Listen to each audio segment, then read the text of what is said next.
Good evening, everybody. It is Friday, or I'm a little late, June 22nd, 2018. It's the Gold, Guts, and Guns Hour here on YouTube and Periscope, restreaming through Restream.io.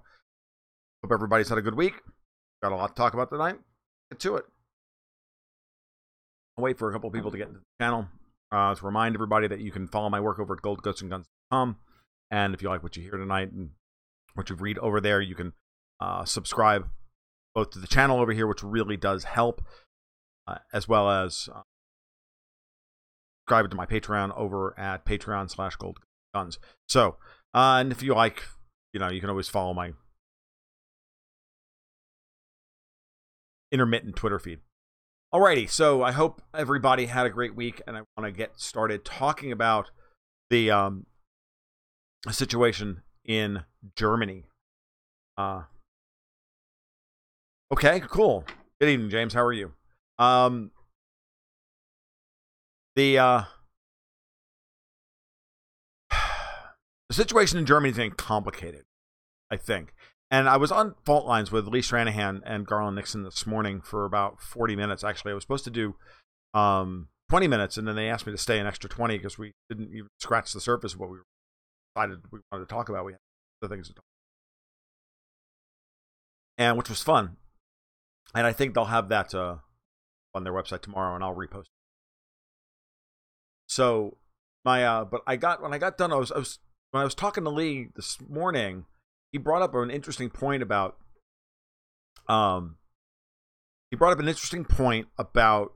Syria. He was kind of leading us to where all of Merkel's troubles went through, and I said, where. And at the end of the where he was going, I said, well, all of Merkel's troubles with immigration is dealing, and her potential loss of power and her potential loss of chancellorship in Germany is about her immigration policy that she's unilaterally enforcing all over Europe. And when we got to that point, we never really have a chance to expound on it at all, to say that her troubles start with the manufactured civil war, and I have to use the air quotes for civil war in Syria, which was created by the United States and Saudi Arabia, Israel, Turkey, Qatar, and Jordan. Originally was the coalition that started that process. It's now just down to the United States, Saudi Arabia, and Israel, and that her immigration policy is an outgrowth, or accepting all these immigrants to Europe, it's an outgrowth of having created the instability in Syria in the first place. And so I thought about it. I'm like, it's about time to write all that down as one big thing. So I wrote a big blog post this afternoon, kind of going through the steps and the stages of how this all came about, just to remind everybody, where this starts, and more importantly, how it can end. Because it's important to understand at a certain level that this can be reversed in the end. That Merkel's troubles in Germany are reversible on her part. And I've been saying this for over a month now. She has to accept that the immigration policy that she's pushing has to end. She has to effectively throw off the chains of the people who stand behind her and have put her in power. I don't know that she can. I don't know that she will. I just know that there's a path out of this.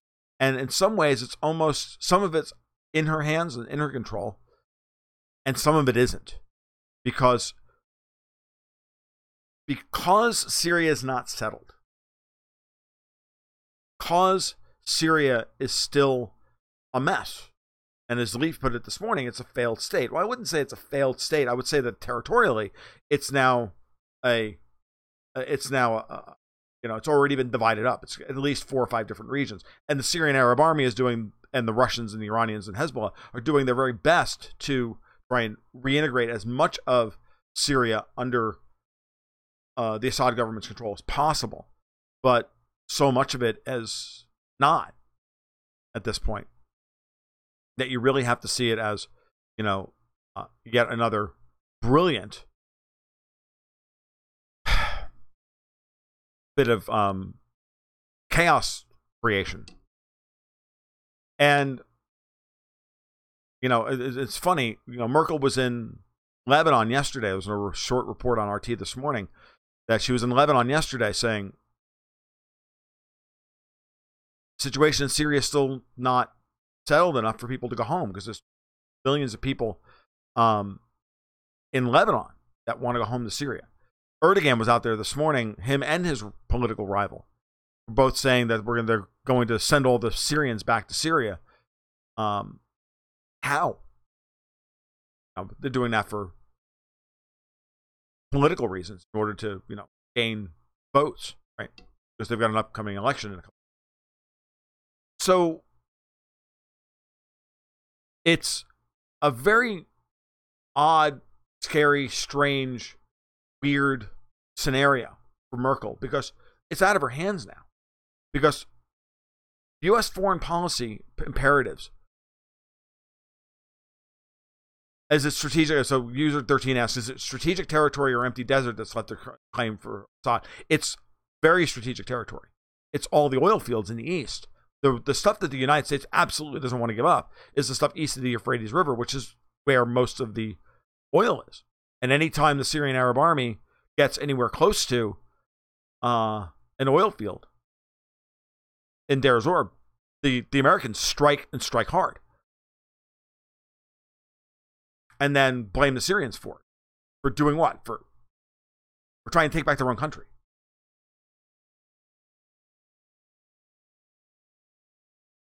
So all this noise. So I want to tie this into what's happening with the noise we're getting out of the Trump administration about a summit between him and Putin. And in many ways, I think Trump is absolutely defying the foreign policy establishment. He's defying the deep state. He's defying everybody right now by calling for this. His own staff doesn't want to do it.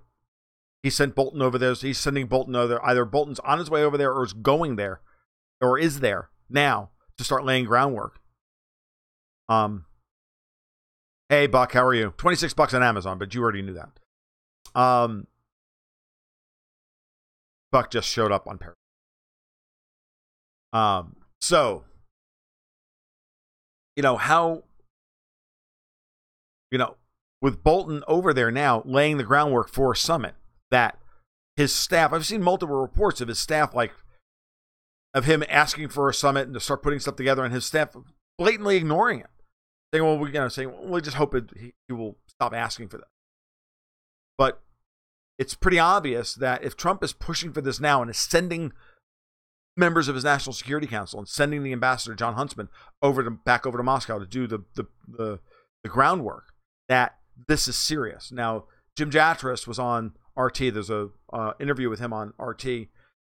And he was talking about, and he was interviewed about this, and he was asked about this.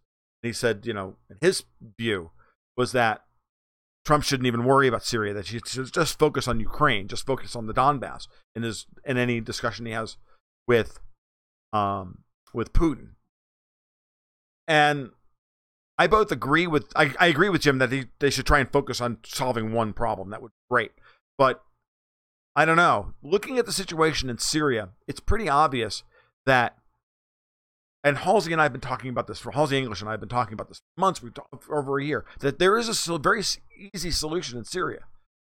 Israelis won't go for it. They won't like it. The American contractors won't like it. The American deep state absolutely won't like it. Soros won't like it. No one will like it, which is that we need to leave Syria and leave it in the hands of the Russians to guarantee everybody's behavior. Have the Iranians go home, have Hezbollah go home. If you stabilize Syria, then the Syrians, refugees in Turkey and Lebanon, can start to go home. They're not all going to go home tomorrow. But if we stop fighting the inevitable takeover of the Syrian territory, then the migrants can start to go home because they can start to truly deconflict the entire country. And it's an absolute travesty, and it's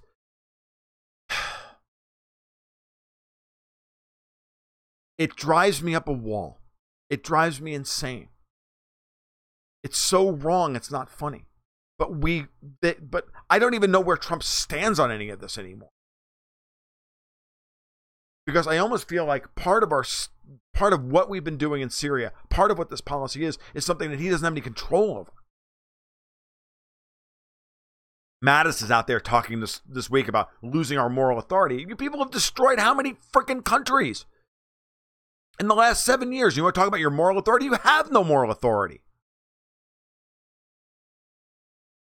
Right, and they don't want Syria to end because, as User 13 points out, there would no longer be a rationale for allowing migrants into Europe. The Saudis don't want it because they want Assad gone.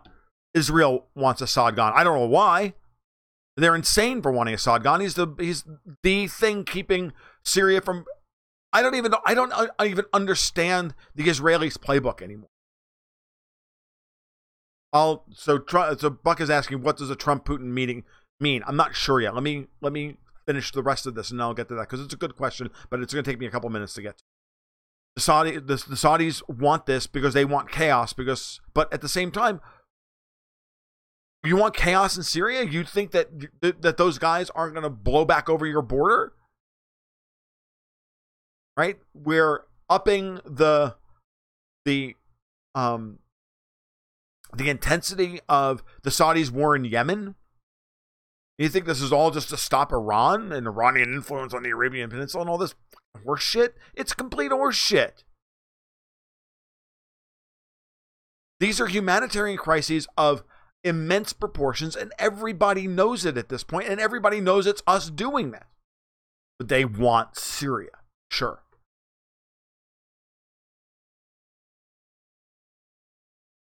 I see, James. That may be their thinking, which is to start revolutions in every neighboring country to thin the herd. But that's not what you're going to wind up with. What you're going to wind up with is chaos that you can't control. That's going to blow back on you. And 2 years from now, once these Salafist head choppers are in charge in Syria, can you imagine? They'll be screaming over the border into Israel to wipe out all the Jews. I don't believe that the Greater Israel Project becomes easier to achieve under these circumstances. But I don't know. Maybe I'm wrong. I don't know. But you want ISIS out of control so that would justify putting permanent bases all over Syria and then colonizing the thing. So yeah, okay, maybe you're right. Maybe that is ultimately the point. But you're not going to get that. That's not going to happen because the Russians aren't going to allow it to happen. I don't know that the Saudis want the oil. They do want to get rid of the Christians. That much is absolutely certain. And they say it's all about Iran because it's easy to sell Iran as the boogeyman. Because if you say it enough, eventually it is. So the potential here for a Trump-Putin meeting that Trump is pushing against everybody's desires could be potentially a means by which to roll back and cut a deal in Syria. We have a little bit of an inkling of that already, because while we keep hearing like little stuff, right? The Jordanians are reinforcing their border, and the Israelis are, they're stepping up attacks against Gaza, but you'll notice that they're not stepping up any attacks in Syria. There's been multiple reports now of the Syrian Arab Army striking back against American-backed forces in the southeast in Deir ez-Zor, over by the Syrian-Iraqi border. What it means is that there's a lot happening here that is unprecedented. And it's Moon of Alabama had a great post this morning kind of documenting exactly how the Syrians are pushing the Americans around a little bit in Al-Tanf and Deir ez-Zor. The Russians don't care about the Syrian oil. The Russians have all the oil they want. They can produce as much as they want. It's not about Russia having the oil. It's about Syria continuing to have the oil revenue. It's about Iran. It's about destabilizing the Iranian border and keeping Iran down. It's about forcing the Russians into a quote-unquote quagmire in Syria that they can't afford. Yes. So, good evening, Joanne. How are you? So, it really is about those things. And the possibility is here, what I'm thinking is if Merkel were to finally cave on tariffs, on so many other little things. True. But if Merkel were to cave on a couple of things that Trump wants, Trump might cut a deal with Putin to save her ass in Syria because her political future runs through Syria.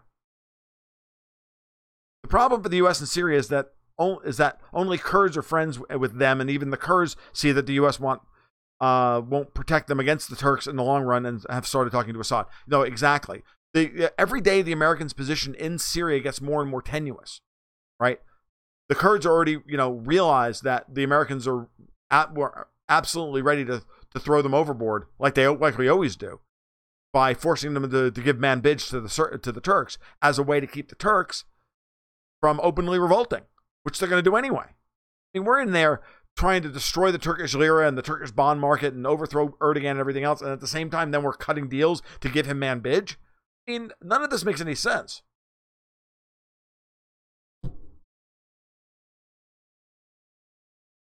Now that I didn't know, Joanne. So I didn't know that. If you can run a link to me in either DM on Twitter or on the bottom on the post on one of my blogs, that'd be awesome. But I'm not surprised to hear that. I just hadn't seen it, but I'm not surprised to hear it at all. Everybody's throwing the Kurds under the bus. We do it all the time. And hopefully one of these, and this may be the time where they finally learn that we can't be trusted. So this is fascinating. And I'm sorry I'm late tonight, guys. I had friends come in. They just left about like 10 minutes before I came on the air. So I had to entertain. I rarely have, they rarely come over here. So usually wonder. So, but the very possibility is here that Trump has got Merkel bound down in so many different areas, right? He could ally with Italy over. Oh, did you? I didn't. Shoot me that link. That'd be awesome. Elijah Mangier, yeah. Did you tell GDM rocks for me? Oh, shut up, dude. Not funny. Not funny. I was not screaming about Jesuits 10 minutes before I came on the air.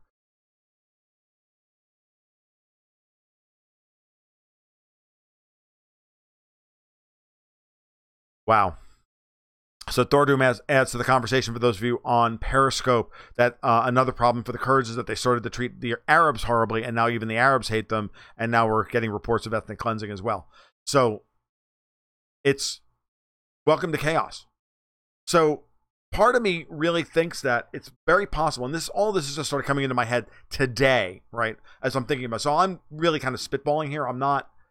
There's none of this. I don't really have any evidence for this. I'm just putting this out there to chew on. That if you start this, if Syria gets settled in some substantive way, right?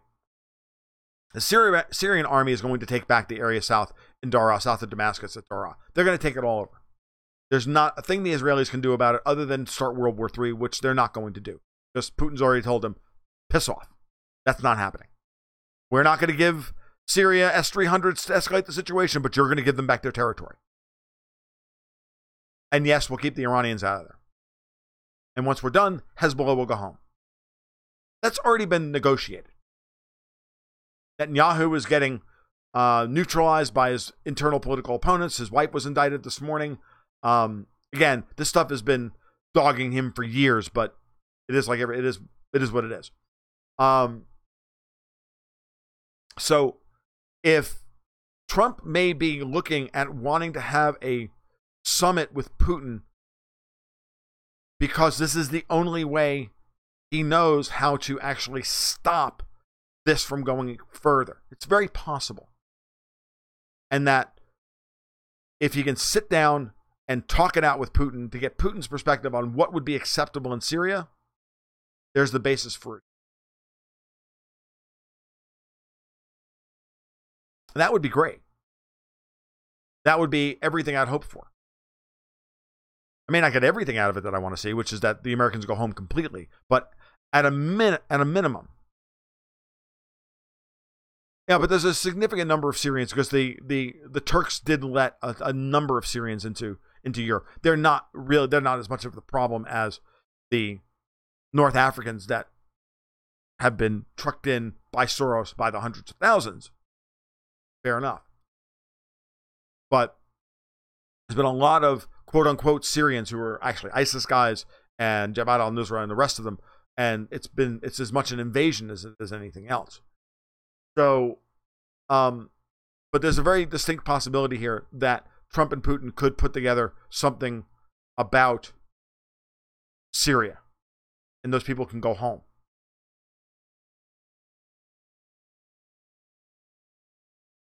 And that would end. And that would end a lot of the pressure on Europe. We'll see. Thordoom says, Tom, I don't think Assad will stay in power after the war. I think the Tiger Force general is being groomed to be the new leader. It's very possible, but right now, the only thing what's come out of the Astana peace talks is that the Russians have been adamant about this, is that the Syrian people will decide Syria's future and nobody else.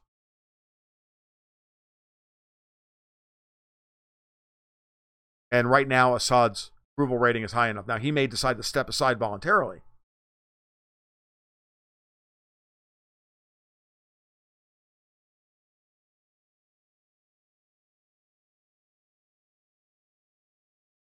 And as long as somebody who's just as unacceptable to Netanyahu is in power, I'm good with it.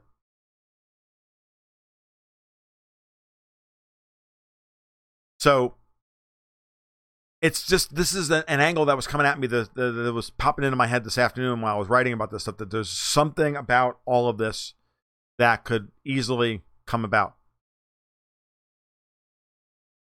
The Polish have already said they're not going to the summit this week. Yeah. Yeah, I'm not surprised about that either. We saw 12 countries already rejected formally in a letter.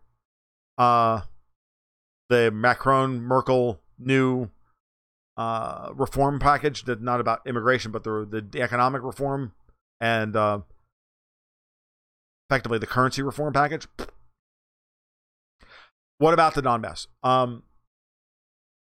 I know, like I said earlier, Buck, Jim Jatras is of the opinion that that's really what they should focus on at any meeting that they have. But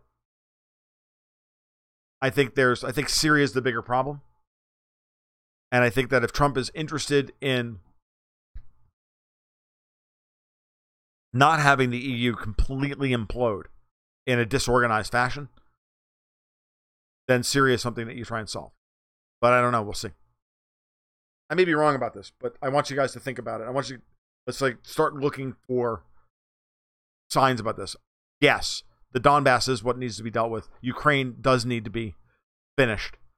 Trump is not going to like anything Putin has to say about any of these things, because Putin has no reason. Alistair Crook wrote a great article for Strategic Culture last week saying, look, there's absolutely no reason for Putin to even have a meeting with Trump. What are they going to talk about? Putin holds all the cards in all the areas that that Trump likely wants to deal over, and there's no deal to be made other than stop trying to stop the Nord Stream pipeline, stop trying to bottle up our banks, and get the fuck out of Syria.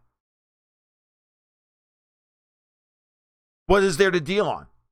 Where is Trump going to get anything out of Putin?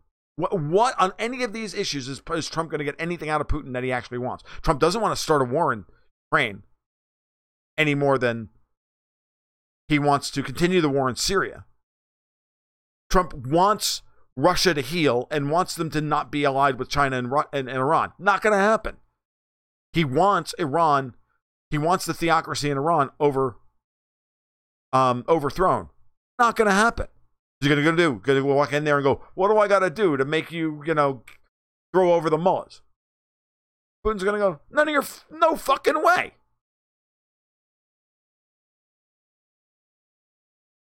Trump does not care about Crimea.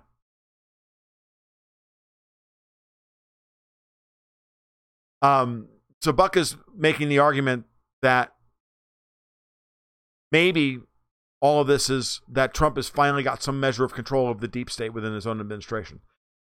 It's beginning to look like that may be the case. I'm not willing to say that completely, but it does look to me like he's got a lot more wiggle room than he's had before. That North Korea's successful summit has given him the opportunity now to push.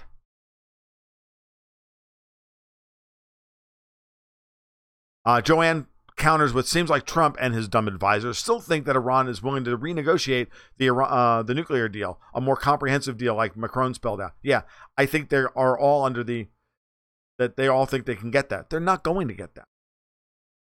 Okay, every escalation, and this kind of then ties back into all the sanctions stuff. And User 13 pipes up, I'll take the mullahs over Bibi any day. They don't have us fighting their wars. They don't have anybody fighting their wars. They fight their own wars.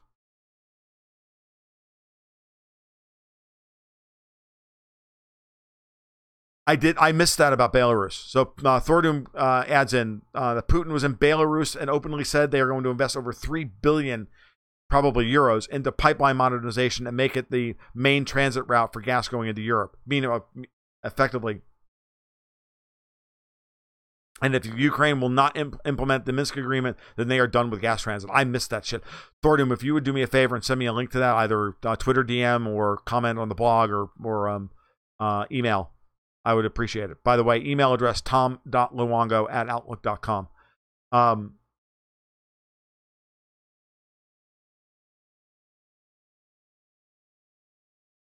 So I think the good evening, Crowman 73. Good evening. I don't think I've seen you in the scope before, so I hope you like what you have to hear. So Trump really played the media with the with the I really don't care jacket. Yeah, it was kind of fun. It was on RT on YouTube. Okay, cool. Are we importing LNG to Poland and the Eastern Bloc? Little bits, dribs and drabs. Yeah, there's no way to pry Belarus from Russia. User 13, you're right about that. It's not going to happen. They've tried talking a game on that, but it's not really going to. Nobody talks about Israel's plan for a pipeline in the Eastern Mediterranean from the gas fields to Greece, all involving Cyprus. We wonder why the Turks have been in there screwing around in Cyprus. Maybe a secret deal between Erdogan and Netanyahu to secure Cyprus for them so that they bury the hatchet a little bit. Jacket thing was bizarre. But I'm wondering, right, made the media focus on that instead of the main issue. Yeah, he's brilliant at that. Trump has a preternatural way about him and how he manipulates the media, and it's really quite impressive. WDM, maybe Syria is for Trump in international politics, like Mueller investigation domestically is, in the sense that the longer they go on, the more Trump's enemies get hurt. A version of strip lining. Yeah, it's like it's a good way of looking at it. That and maybe a good way of looking at it. I don't know. The longer Syria goes on, the more complicit in the destruction of it we look to the average person. It's becoming really obvious to everybody now that this was all our operation. And, over 1 million people have visited Russia so far for the World Cup and found out that Russia's not this ugly, gray, drab place with full of block housing that track block housing that they thought it was, that was stuck back in the 1950s.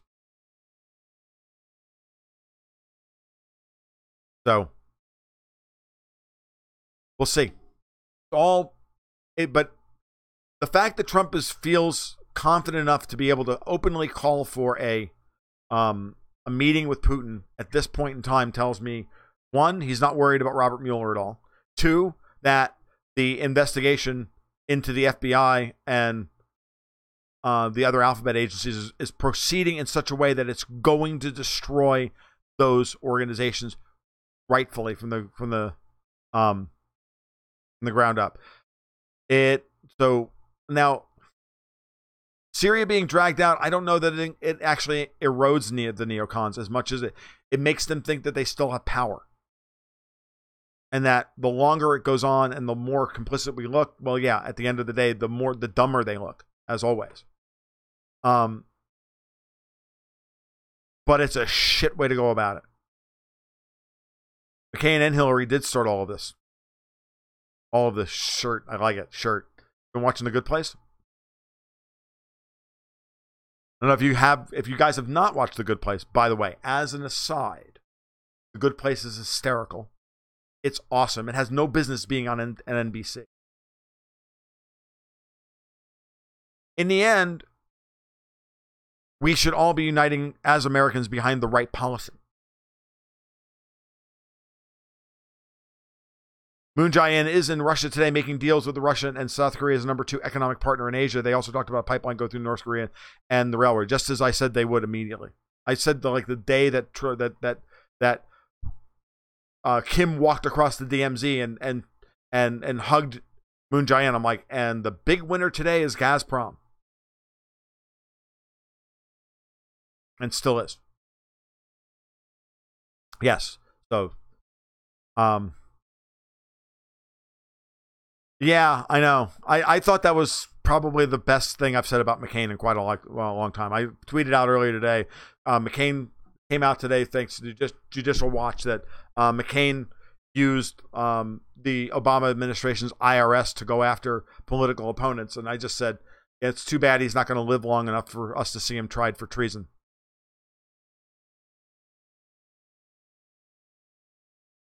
That's honestly the last thing I want to say about John McCain ever in my life.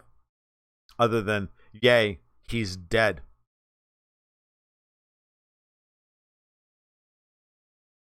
Putin is very, very smart. And he's played it very, very well. He was invited to the Eastern Economic Forum as a guest of honor. Yeah, I know. Oh, yeah. Well, yeah, besides Rotten Hell.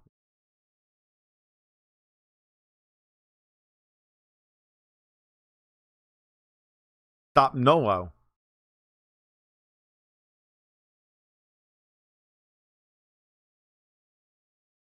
If Kim takes the invite too, that will be interesting as well. You mean Noko? Oh yeah, when David Rockefeller died, I danced. No, Trump didn't stop North Korea. If you're talking about Crowman, if you're talking about North Korea, the Koreans ended the conflict. North Korea won. They have a nuclear weapon. It brought the Americans to the table. The South Koreans and the North Koreans came together and began the process of setting terms. Let's never forget that that's the order of operation. I'm going to enjoy. Look, don't get me wrong, and I've said this before, and I'll say it again. I've always expected Donald Trump to be a mixed bag. And as long as he's acting like Loki and blowing shit up, for the most part, it's a good thing. I don't have to agree with the way he goes about everything, and I'm not, but I also don't expect him to get it all right either. No one can. And he's under enough pressure and he's being attacked from that many different directions that he's not going to be right about everything. The FBI, DOJ look like a gang of thugs, and the CIA deep state had now revealed backing head choppers who have killed our soldiers and Marines. Exactly, WDM. That's the issue. Can Theresa May just go away? Unfortunately, no. I'm not sad about Krauthammer being dead either. I met him. I wasn't impressed. Smart man. It's too bad that he spent so much of his life wedded to a disastrous ideology.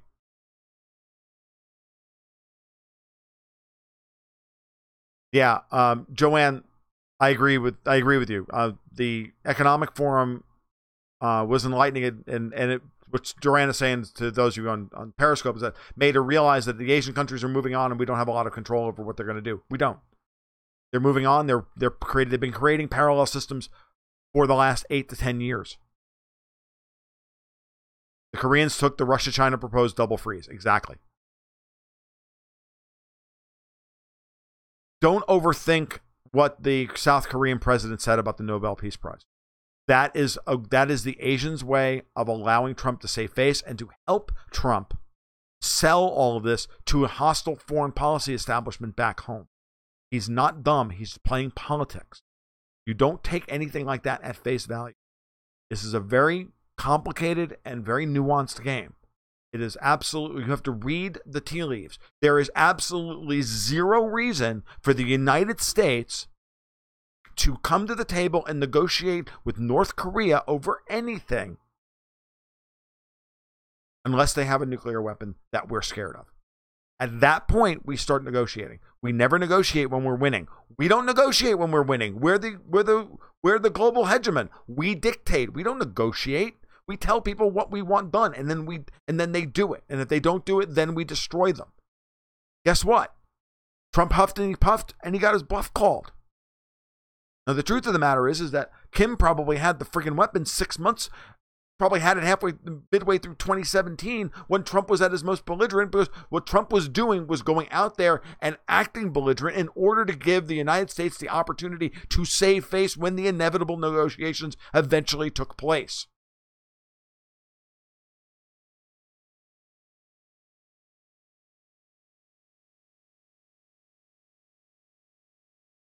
Question: what happens to Brexit if Merkel has to leave? Brexit will get some wind under its sails. Why do you think Why do you think there's the Parliament in Britain is so desperate to try and undermine it legislatively now? Because they know she's on her last legs, so that it can't be. No, I give him plenty of credit, but I'm not going to give him credit. But I gave him credit for a lot of things. He did play it well. When you start to go back and look through the thing, I'm just not going to give him undue credit. You have to understand that he did things and pushed things in a way and helped the situation. I'm not saying he doesn't deserve credit. He absolutely deserves credit. But at the end of the day, it's the Koreans who drove this process, not Donald Trump. Not everything in this world happens because the Americans say it's going to happen. It's something we as a country and as a society have to get used to, because it's going to happen a lot more over the course of the next generation or two. It's not that Trump does not deserve credit. He deserves tremendous credit. He went there. He met with Kim. That's a massive statement on his part. It's a massive statement of independence on his part from the foreign policy establishment. He did what no other American president had the balls to do. And he did so and came out of it smelling like a rose diplomatically and politically. That's tremendous. That's a tremendous achievement. It's an absolutely tremendous achievement. It's just not anything more than that. One of the hard parts about this, where we are politically, and we're so divided because the left and the deep state have been so against him, okay, that it's easy to take any criticism from people who are nominally his supporters. Like, oh, you're getting out of you can't do that, man. You gotta stay on Team Trump or Team Blue. No, you have to maintain your objectivity. You have to maintain your skepticism, even when you're on his side. Because if you don't, then it's just the same partisan bullshit that everybody else spouts all the time, and I'm not interested in doing that. That's not what the value of this scope is, or this stream is about. That's not going to drive any value because it's not real. I'm more than willing to give Trump credit. I've given him tremendous credit on domestic policy. You want to talk where Trump has won? Look at domestic policy. I'm ecstatic over the tax cuts. I'm not crazy about the fact that we haven't gotten immigration control, but dealt with legislatively. But he's slowed the friggin' he's clamped down on the border and exactly the way he's supposed to, and I'm ecstatic about that. Okay, I'm ecstatic about the alphabet agencies like the EPA and the DOJ and the DOE and all these other ones. They're going in there in the Department of Education. They're going in there and just taking axes to whole swaths of departments. The IRS has been defunded to do fewer audits. I mean, it's all brilliant. It's fantastic. Joanne says, in Syria, I'm worried about Al-Tanf and Daraa. Too many tripwire overall. Though overall, don't think we're getting into an escalation. I think the tripwires are there, and I think that one of the reasons I think Trump wants to meet with Putin is to work out a plan where there are no more tripwires, and that they can figure out a way for the United States to pull out of Syria and save face. That's what we haven't done yet. That's what hasn't been worked out, and that's why they need to meet. And if they do that, and Merkel's willing to back off on and normalize trade and satisfy Trump on that respect, and a couple other things, I think she'll survive. We'll see. User 13, we've already pissed away our credibility and influence. We're just watching the collapse. Taking in all these immigrants and refugees will just accelerate our descent into a third world status. I would love to, but talk to the Democrats about it. We have to wait until the midterms when they get completely and utterly routed. Crowman, don't worry about it. We've won the culture war. It's over. Kanye West ended the culture war. It's done. All that's left is the crying. He won the battle of the bulge of the culture war. Now it's just a mop-up operation as we go to mop up Berlin. They're done. Okay. When the European Union implodes over the course of the next 2 years, social democracy and social and cultural Marxism will be destroyed. I don't think Merkel will survive, but I think if anybody could figure out a way out of this and remain in power, it's Angela Merkel.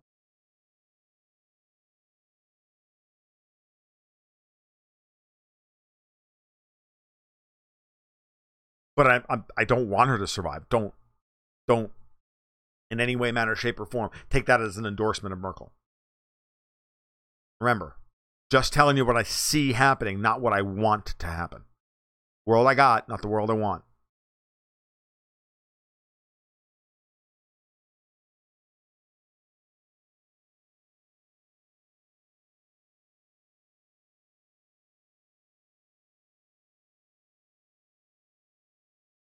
All this crap, cannibalism and the rest just shows how bankrupt they are. The culture war's over. The Democrats can't raise any money. They're losing the center every time they do something like this. I think communism will prevail. What are you talking about?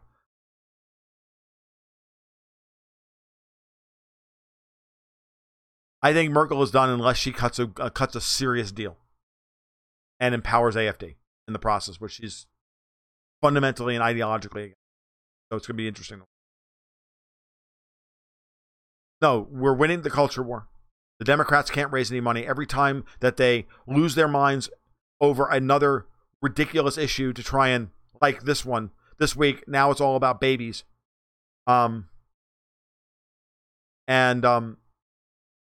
Meanwhile, to distract from the IG report, which is going to destroy the DOJ and the FBI and force it to be reformed completely from the ground up, while people go to jail and it all rolls up to Obama. I'm telling you guys, every day that this goes on, the more convinced I am that there's a higher probability, let's put it this way, that every day the probability rises that Obama will be indicted.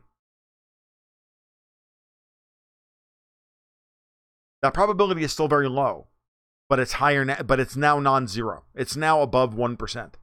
Now measurable percentages. Team Obama is trying to take over the marketing strategy, but they'll fail.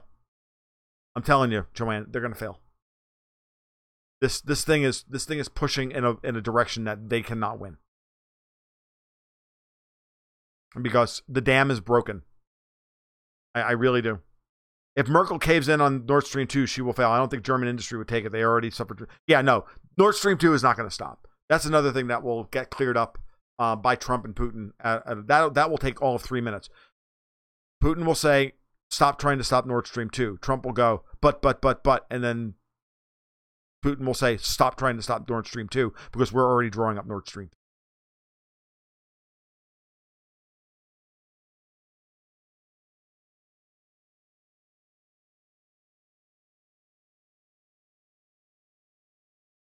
guys, User 13, you know I love you, but I'm telling you, the farther they go down that road, the more they're alienating people. You should look at things like Obama signing a quid pro quo with Netflix as a good thing, not a bad thing. It's a good thing. They've been programming this shit for the last 60 years. Go watch Hail Caesar again. Okay? They're inept at this shit. Okay? All reports are that my daughter's generation, the Homeland generation, is going to be more conservative than Gen X. They're going to make the millennials look like they're going to be I'm telling you, the left is done. They took this stuff. It's all a good thing. Just there's plenty of good. There's plenty. You got to remember that you cannot exist on politics alone. Politics are not good stories. And those guys are gonna produce good stories. They're gonna produce shit stories. They're gonna produce the stories that people want to consume.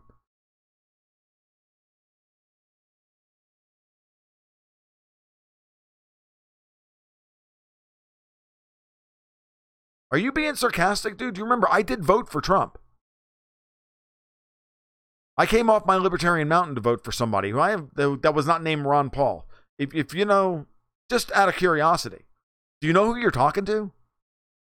Trump did not solve North Korea. He's made a mess of Syria.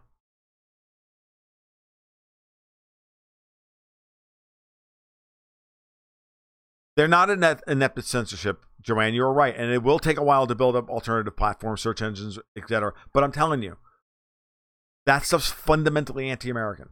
It's fundamentally un-American. They'll go with it in Europe. Because Europe hasn't ever been free.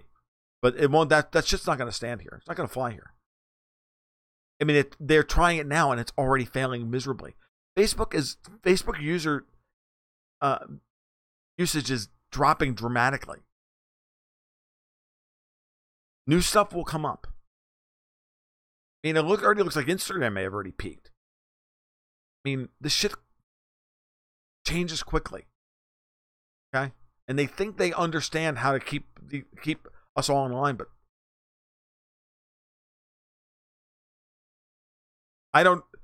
Trump is not going to save the world.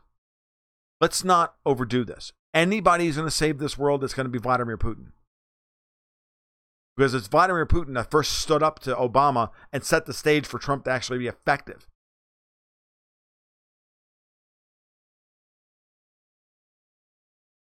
I don't know who's worse, the MAGAPs or the serious neo-Nazis. It's a good question. I'd say the MAGAPs because there's more of them.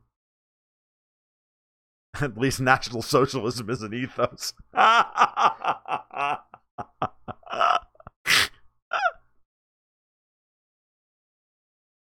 Got aloha. Good evening. How are you? And I agree with you. The deep state players, FBI, DOJ, CIA, NSA, keep demonstrating their hubris, arrogance, and complacency shows their incompetence. And it's that which is going to destroy them. Facebook is not the Borg. We're all almost everybody here is post-Facebook. But at least National Socialism is an ethos. I did see Rodman crying on CNN. It was touching. It was fantastic. It was also a classic example of exactly what libertarians have been screaming about for years. That diplomacy is best handled by the private sector.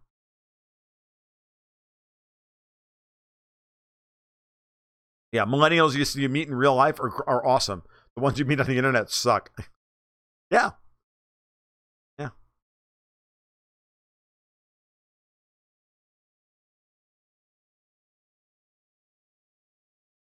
No, what Obama did to him, the Rodman was terrible. But again, Obama was under no compunction, and he was under orders not to negotiate with North Korea. There was no need for it. We were in control. A separated Korea has been our policy since 1953. Really, since 1949 or 1950 when we moved into Korea in the first place. You have to understand that hasn't changed. What changed was the Koreans finally said enough is enough. And conditions changed to a point where the Americans finally had to come off their mountain. And when Trump was a strong enough person to do so. And I give him tremendous credit for doing that. Absolutely under orders. That was policy. North Korea divided with our troops there and screwing with China and keeping that whole region from developing properly. Hurts Russia, it hurts China, it hurts South Korea, it hurts Japan. It keeps them all under threat of fucking war. It's all awful. And it's a fucking cash cow for the military-industrial complex. All those war games. Remember, Trump did the right. Now, here's where this is where I give Trump tremendous credit. Right? You want to hear where I'm going to give Trump the most credit? Here it is.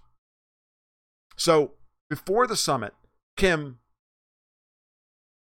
as a president, sent back remains of our POWs and blew and imploded his underground testing facility. Correct? No one told him he needed to do that, or he didn't get any quid for that pro quo. He got nothing in return for it. He just did it.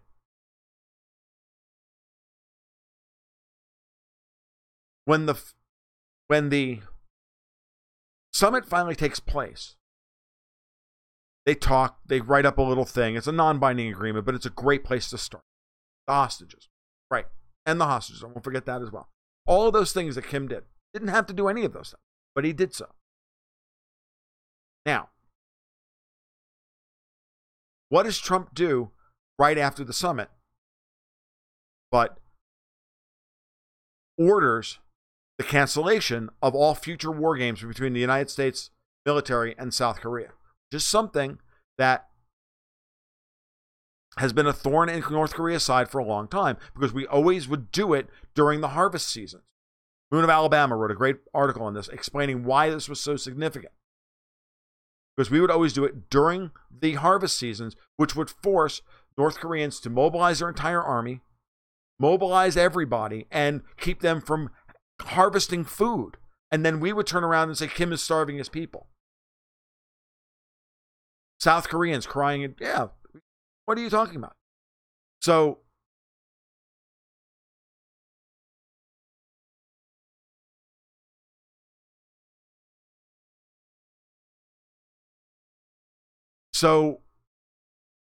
Trump canceling those war games was a big deal. It was something that Kim wanted for a long time. North Koreans have wanted that forever, because it helps them to have a normal harvest season, have a normal, be able to do something. It was a massive economic drain for them for them to have to respond to all the time.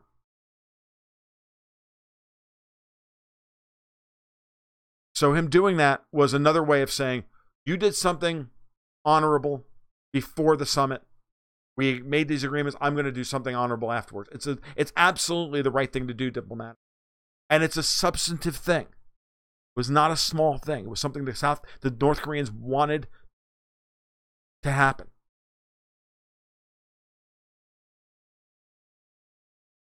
Again, did you see the South Koreans crying in joy? Yeah. So you understand, guess what? It was them driving this the whole time.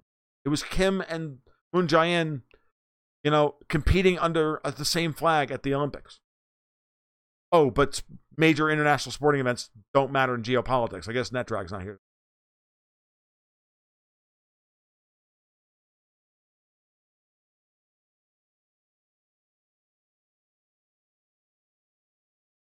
Right. Green Penguin. It seems like these unnegotiated gives are a real sign of good faith. They are. And it's good diplomacy. And that's where I give Trump credit. It's how he handles it from here that's important. How you handle it from here is what's important. And we can only hope that the foreign policy establishment here in the U.S. does not undermine this. There's still a long way to go. I wish Trump luck. I wish him well. Are you kidding me? I want peace. something horrible may happen on the Korean Peninsula. We may get peace. Yes, when people talk, it's a victory. Absolutely. And wanting people I want Trump and Putin talking. Notice how Putin talks to everyone. Putin holds summits holds a major summit with a world leader at least once a week. Every week, that man is talking to somebody major. Are you invisible? No, you're not invisible. Did I miss something?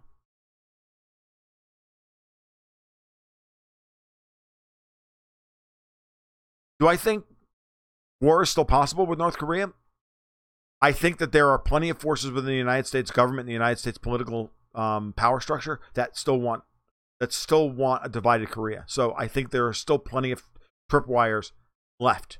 I don't think we're out of the woods yet, but I think we've gotten a good start, and I think the momentum is in our favor. I do not think the U.S. deep state is powerful enough to stop the Koreans from making this work. I think it's too late for that, and the U.S. is too weak to do anything about it. I hope you're right. I think that the process is, it's tremendous what's happened so far.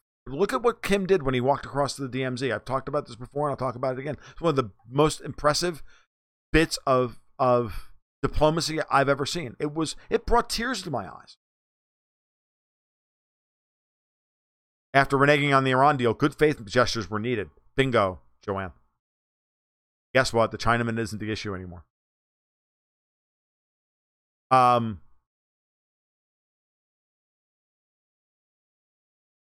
I disagree, Crowman, that the only reason Kim talked was because Xi loves Trump. No, it's because Xi and Trump and the Russians worked out this. Look, at the end of the day, the Koreans have been asking for a double freeze for 15 years, and they finally got it. So who won?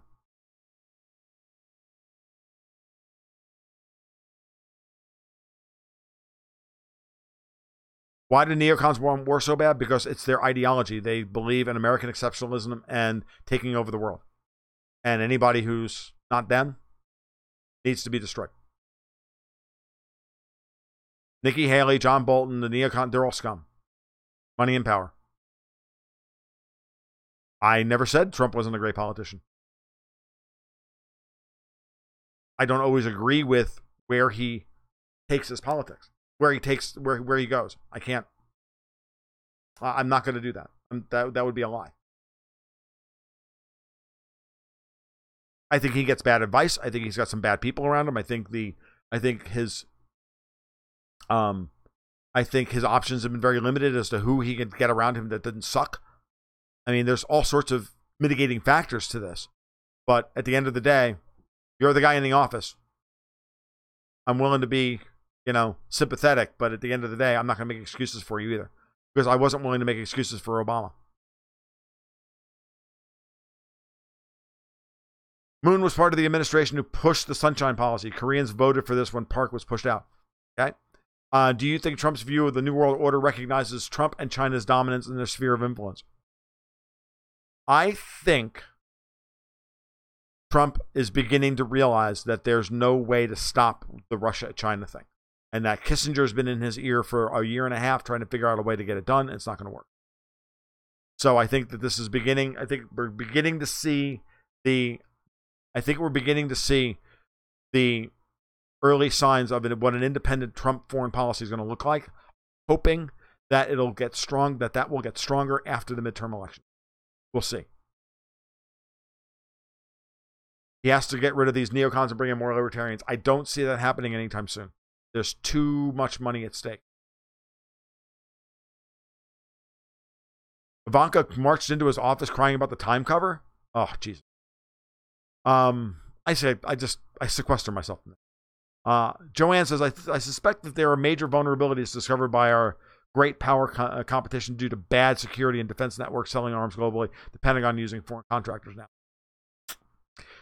I think they're all embarrassed that the Russians have better weapons for 1/10 the price.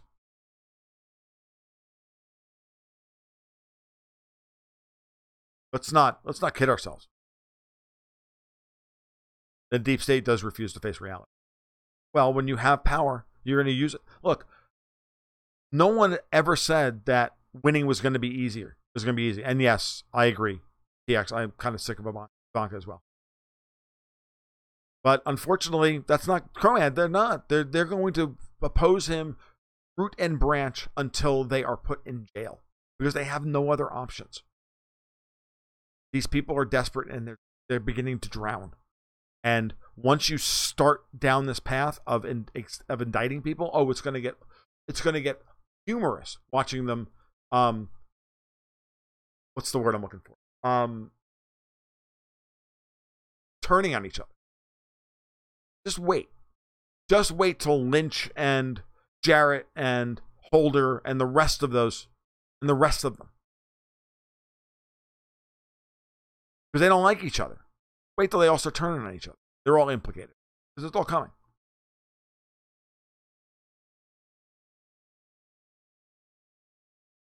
What time is it? 10:30. I'm going to be going in about 5 minutes. Any other questions before I go?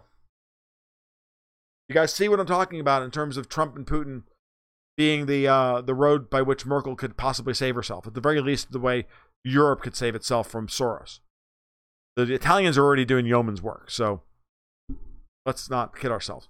Now let's hope that something happens where we can now finally freeze Soros' assets and get him dead to rights. Stroke is going to testify before Congress on the 27th. He'll do everything he can to double speak, and he's going to get. It's a death struggle. They have nothing to lose by fighting Trump and nationalism. They know their end will be the end of a noose. I personally know of an affirmative action defense industry, total waste of taxpayer dollars. To be honest with you, Trump has nothing to offer Russia to separate them from China. That thing is a done deal. After all, what Russia did for the U.S., especially after 2011, opening their country to transfer. I agree. The Russians have not even taken the gloves off yet in economic form. They haven't banned the two things over which they have tremendous power over the United States: uranium, rocket engines. Never forget that we buy all our rocket engines from Russia, and we don't have a base load for our nuclear power plants without Russian uranium.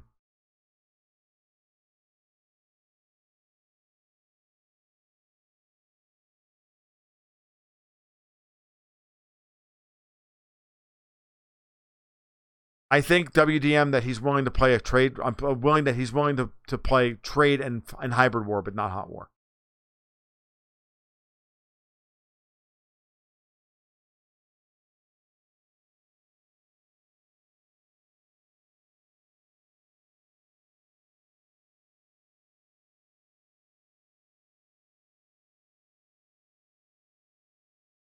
No worries, Thorough Doom. I got it. All right. This has been great, guys. Really enjoyed it. We have a record crowd on YouTube tonight, which is awesome. So if you guys could do me a great favor, if you're not subscribed to the channel, please do so. And please go check out the work over at goldgutsandguns.com. You can support the work over at Patreon/goldgutsandguns, and you can make sure you give this thing a like and share it on Twitter and wherever else you can. I would really appreciate it. I'll post this up on my blog tomorrow morning.